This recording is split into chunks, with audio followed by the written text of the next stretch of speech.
Hello everyone. जो आपकी pre engineering buildings होती हैं या फिर आप बोलिए जो आपके प्री फैब स्ट्रक्चर्स होते हैं, उसमें हमने कई तरह की वीडियोस बनाई हैं। जो आप हमारे यूट्यूब चैनल रीइंफोर्स पे जाके देखेंगे तो वहाँ पे प्लेलिस्ट में आपको सारी वीडियोस मिल जाएंगी। जैसे आपकी प्री इंजीनियरिंग बिल्डिंग्स क्या होती हैं, वो आपकी कन्वेंशनल स्टील बिल्डिंग से किस तरह से अलग होती हैं, जो आपकी प्री इंजीनियरिंग बिल्डिंग्स है वो कितने टाइप की होती हैं, उनका हम कहाँ कहाँ पे यूज़ करते हैं, और इसके अलावा जो आपकी प्री इंजीनियरिंग बिल्डिंग्स होती है उसके क्या क्या कंपोनेंट्स होते हैं, क्या प्राइमरी कंपोनेंट्स होते हैं, क्या सेकेंडरी कंपोनेंट्स होते हैं, इन सबको हमने डिटेल में डिस्कस किया है। लेकिन आज के सेशन में जो हम डिस्कस करने वाले हैं वो करने वाले हैं आपकी डिज़ाइन को, कि जो आपकी प्री इंजीनियरिंग बिल्डिंग्स होती हैं उनकी हम लोग डिज़ाइनिंग कैसे करते हैं। और आने वाले सेशंस में आप देखेंगे जो आपकी प्री इंजीनियरिंग बिल्डिंग्स होती हैं उनका एस्टिमेशन कॉस्टिंग कैसे होता है, उनका फैब्रिकेशन कैसे होता है, और उनका साइट पे इरेक्शन और एग्जीक्यूशन कैसे होता है। इन सबको हम डिटेल में डिस्कस करेंगे। लेकिन जो आज के सेशन का जो हमारा मेन मुद्दा है वो है आपका डिज़ाइनिंग। तो डिज़ाइनिंग स्टार्ट करने से पहले सबसे पहले हम ये समझेंगे कि हम लोग बोलते हैं कि आने वाला जो समय है वो आपका पीईबी का है। तो हम जानेंगे जो आपके पीईबी के प्रोजेक्ट्स होते हैं उसमें आने वाले समय में कितना स्कोप है,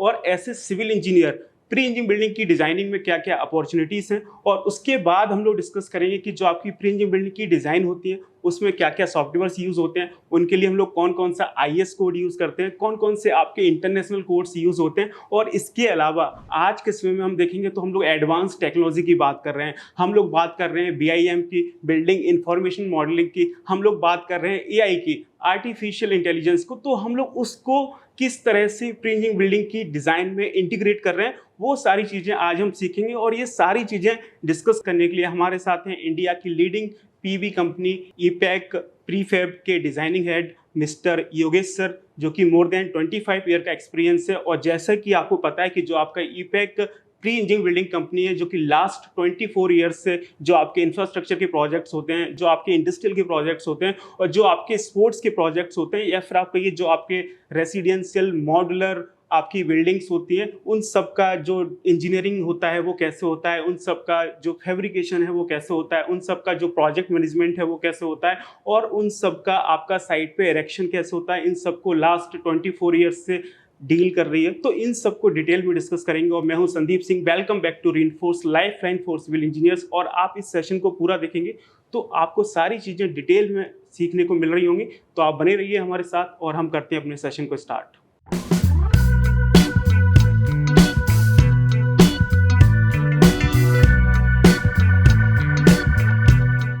दोस्तों, जैसे कि हमने पहले भी डिस्कस किया है कि जो आपकी प्री इंजीनियरिंग बिल्डिंग्स हैं वो क्या होती हैं, वो किस तरह से कन्वेंशनल स्टील बिल्डिंग्स से अलग होती हैं।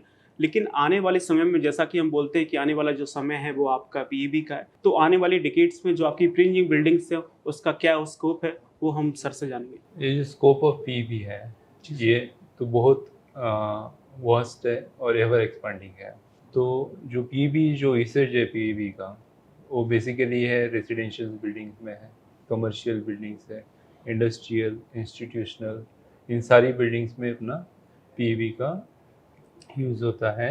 और बेसिक जो रीज़न है इसके पीछे जो यूटिलाइजेशन का है कि इसका जो एडवांटेज है, एक तो फास्टर कंस्ट्रक्शन है, देन कॉस्ट एफिशिएंसी है, फ्लेक्सिबिलिटी है डिज़ाइन में कि जो आरसीसी स्ट्रक्चर में हम अचीव नहीं कर सकते वो स्टील में हम कर सकते हैं, लार्जर स्पैन हम दे सकते हैं, ड्यूरेबिलिटी इसका अच्छा है। सो ये जो पीबी का स्कोप है मीन्स इसका जो डिमांड है इट्स एवर ग्रोइंग है। जैसे जैसे अपने इंडस्ट्रीज़ का ग्रोथ होता है वैसे वैसे demand of quick and means fast और सस्टेनेबल कंस्ट्रक्शन सॉल्यूशंस जो भी है वो भी डिमांड उसी की तरफ बढ़ जाएगी। तो पीईबी को हम कह सकते हैं कि ये मॉडर्न इंफ्रास्ट्रक्चर डेवलपमेंट की तरफ हमें ले जाता है बेसिकली। तो सर, जैसा कि आपने बताया था कि जो आपकी प्री इंजीनियरिंग बिल्डिंग्स बन रही हैं तो इंफ्रास्ट्रक्चर में तो यूज़ हो रही हैं, लेकिन जो हम नॉर्मल रेजिडेंशियल कंस्ट्रक्शन की बात करते हैं तो आपने बताया कि इतना अवेयरनेस नहीं है, थोड़ा सा लैक ऑफ नॉलेज है। तो इस वजह से जो कॉमन आपकी पब्लिक है वो रेजिडेंशियल बिल्डिंग्स में नहीं जा रही है स्टील स्ट्रक्चर के साथ। तो आपको क्या लगता है इसके क्या डिसएडवांटेजेस हो सकते हैं जो कॉमन पब्लिक के दिमाग में है, वो इसलिए इस तरफ स्विच नहीं कर पा रहे हैं? बेसिकली जो कन्वेंशनल स्ट्रक्चर्स है, जो आरसीसी स्ट्रक्चर्स है, वो एक्चुअली लोग उससे फैमिलियर ज़्यादा है, जो पीईबी से है वो कम अवेयरनेस है। तो बेसिक रीज़न तो वो है। दूसरा ये तो उनको जो स्टील स्ट्रक्चर, कंपोजिट स्ट्रक्चर, उसके एडवांटेजेस पता नहीं है। जैसे स्टील स्ट्रक्चर जो है it's a sustainable structure, it's a green building. जो नॉर्म्स है वो एनवायरनमेंट्स को बहुत ज़्यादा हेल्प करता है। जैसे कि it will reduce the heat iron effect जो होता है, जो कि आरसीसी में ज़्यादा होता है। और दूसरा जो कार्बन एमिशंस है सीमेंट से जो निकलता है, स्टील स्ट्रक्चर्स में 36% लेसर है उससे। सो बेसिकली जैसे जैसे अवेयरनेस बढ़ेगा वैसे वैसे यूसेज फॉर द रेसिडेंशियल भी बढ़ेगा, क्योंकि ये फ्यूचर में यही होने वाला है कि सारे residentials will switch to steel structures as a composite one. जो नॉर्मल आपकी कन्वेंशनल आरसीसी की बिल्डिंग्स हैं उसमें हम लोग जो एस्थेटिक्स अचीव कर पाते हैं वो क्या मतलब पॉसिबल होगा इस स्टील स्ट्रक्चर्स में? हाँ, certainly it is possible, means ये होगा। उसके लिए प्रॉपर प्लानिंग चाहिए, और स्टील स्ट्रक्चर में फ्लेक्सिबिलिटी ज़्यादा होगी कि आप ऑन गोइंग वर्क में भी आप चेंजेस कर सकते हो। ओके सर, आगे चलते हैं। नेक्स्ट हम लोग बात करेंगे अपने नेक्स्ट पार्ट की तरफ, जिसमें हम लोग डिस्कस करेंगे कि जो आने वाली जनरेशन्स हैं, जो आने वाले सिविल इंजीनियर्स हैं, तो उनके लिए इस प्री इंजीनियरिंग बिल्डिंग्स में क्या स्कोप है, ऐसे सिविल इंजीनियर और ऐसे डिज़ाइनिंग फील्ड? अगर ऐसे बात किया जाए तो for the civil engineer as a PEB designer, as a steel structure designer, उसमें इतना सारा स्कोप है कि we can not imagine, because the future is with steel only. So nowadays the commercial buildings like malls and office structures and some of the residential structures are being constructed with ये जो steel structure हम use कर रहे हैं उसमें as a composite. तो as civil engineer, as structural design opt करना चाहते हैं तो पीईबी में उनके लिए बहुत सारी अपॉर्चुनिटीज़ है। They can use their skills for the innovations जो भी स्टील स्ट्रक्चर्स में चाहिए। अगर सर हम लोग स्किल्स की बात करें तो जो आपके सिविल इंजीनियर्स हैं जो प्री इंजीनियरिंग फील्ड्स में अपना करियर देखना चाहते हैं, तो उनके पास क्या क्या स्किल्स होनी चाहिए ऐसे software? As a software they should know the means उनको ऑटोकैड आना चाहिए, स्टार्ट प्रो आना चाहिए, मेटल बिल्डिंग सॉफ्टवेयर एमबीएस उसको कहते हैं वो आना चाहिए। Nowadays the new software are also coming like G matrix है, तो उसका भी नॉलेज उनको होना चाहिए।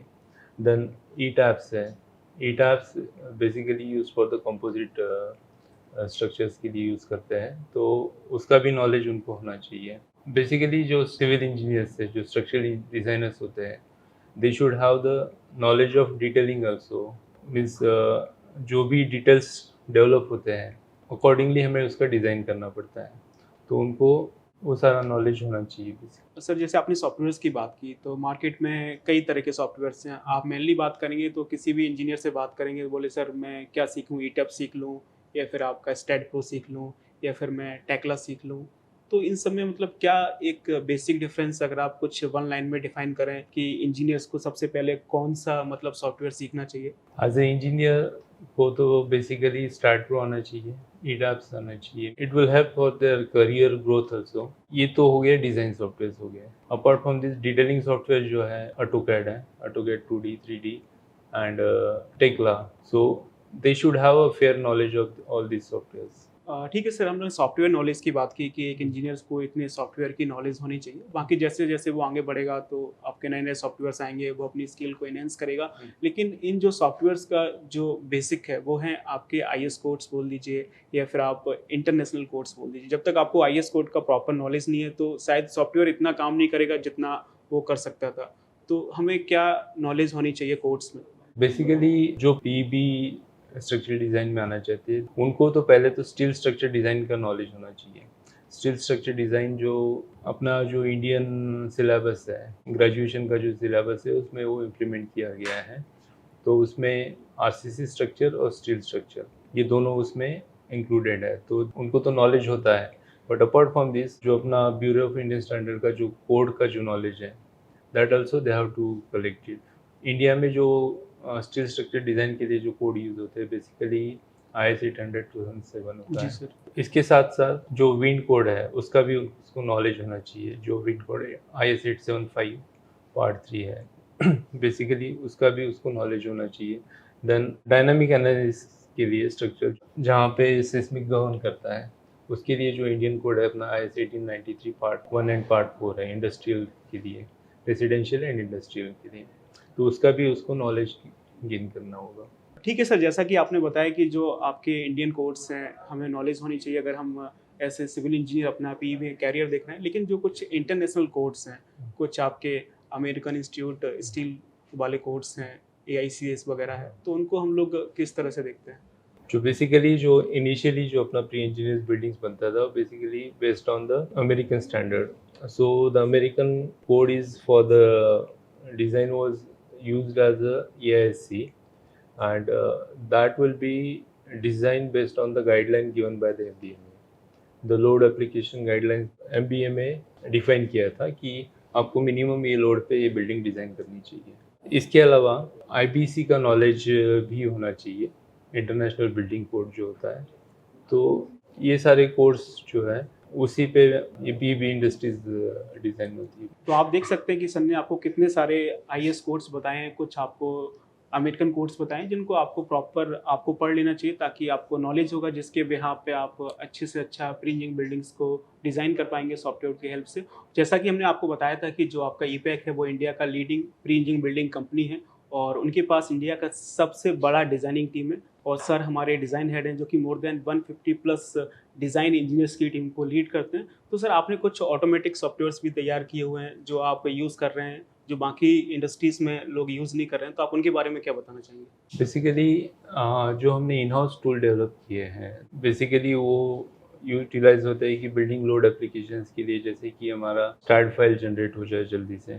सो those are in house developed Excel sheets है, तो वो हमारा एफिशिएंसी बहुत ज़्यादा इंक्रीज करता है. Then in house tool develop किए कनेक्शन डिज़ाइंस के लिए, एंकर बोल्ट डिज़ाइंस के लिए.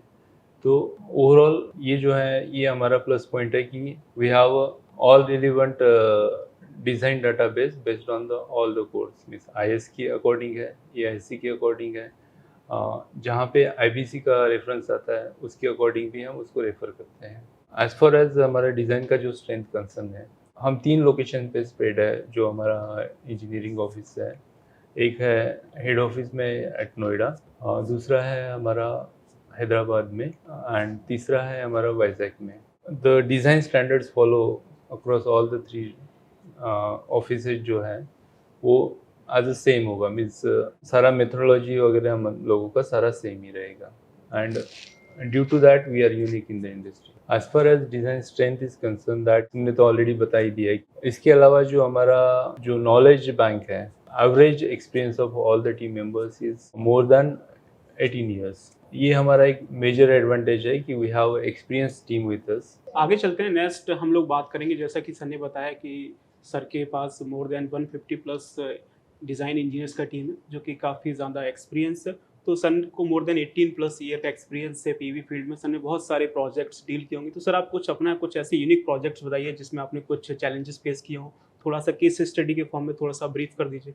बेसिकली चैलेंज जो हम फेस करते हैं PV डिज़ाइन में, वो तो जो क्लाइंट का रिक्वायरमेंट्स है उसको प्रॉपरली अंडरस्टैंड करना without changing the functional requirement and the architecture requirement, उसको एज अ सॉल्यूशन देना है कि इकोनॉमिकल, बेसिकली जो सॉल्यूशन देते हैं as a economical solution. It is quite interesting. Basically इसके लिए हमें इंटरेक्टिव रहना पड़ता है क्लाइंट के साथ. तो जब भी हम ये रिक्वायरमेंट कैटर करते हैं तो समटाइम्स ऐसा होता है कि जो फंक्शनल रिक्वायरमेंट है वो चेंज हो जाता है. उसको कैसे हम टेक केयर करेंगे वो एक मेजर कंसर्न है. Means that is quite challenging because जब भी हम रीडिज़ाइन करते हैं या रीस्ट्रक्चरिंग करते हैं तो जो फोकस रहता है कि there should not be any commercial impact as such. होगा भी तो कम से कम होना चाहिए. देन जो फंक्शनल रिक्वायरमेंट्स है, जो भी चेंजेस है, हम उसको कंसिडर करके ही आगे डिज़ाइन करें. तो ये मेजर चैलेंज होता है एज ए डिज़ाइन के लिए. उसके अलावा जो चैलेंजेस आते हैं प्रोजेक्ट्स में, basically client keep changing their requirement. जो प्रोजेक्ट का शेड्यूल है वो सेम इंटैक्ट रखना चाहते हैं. तो जो भी फास्टेस्ट डिलीवरी का जो कमिटमेंट होता है वो एक चैलेंज होता है हम लोगों के लिए. जैसा कि आप लोगों को पता है कि हम लोग सॉफ्टवेयर्स की बात करते हैं, लेकिन सॉफ्टवेयर के साथ साथ अभी हम लोग AI की बात कर रहे हैं, आर्टिफिशियल इंटेलिजेंस की बात कर रहे हैं.